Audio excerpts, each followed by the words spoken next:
In this video, we're talking about Paxlovid, which is a drug that's used for COVID infections.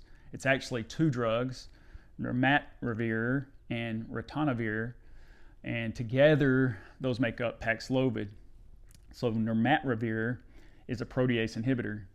What it does is you have your COVID or SARS-CoV virus, and it's going to use its spike protein to bind to the ACE2 receptor, and it's going to release its messenger RNA into the host cell, and then it's going to go find a ribosome, and we know ribosomes will translate messenger RNA into proteins, and in this case they're large viral proteins that need to be cut up into fragments to be active, and that's where the protease comes in.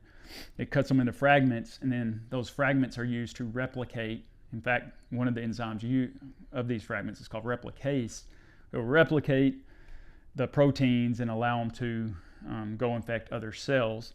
But if you inhibit that with a protease inhibitor, which is what nirmatrelvir does, then you can halt it right there and decrease the severity and decrease the number of hospitalizations and deaths due to COVID.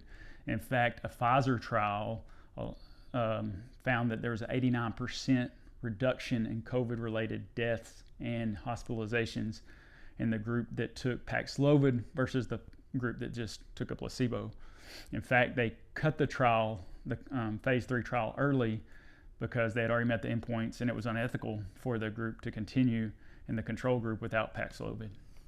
So that's exciting. All the subjects in the trial were at least 12 years old and at least 88 pounds or 40 kilograms. So that's a criteria for using the drug. It's really important that you get it in your system within 3 to 5 days.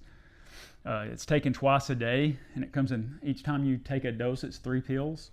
You take 2 150 milligram pills that have the nirmatrelvir, and then you take a 100 milligram pill that has ritonavir.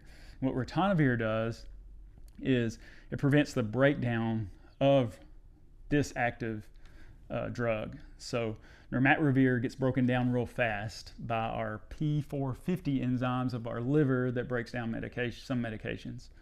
And so what ritonavir will do is it'll prevent that breakdown in the liver and allow this protease inhibitor to be active longer and have a greater effect. And so that's the mechanism of action, just kind of a brief overview of Paxlovid.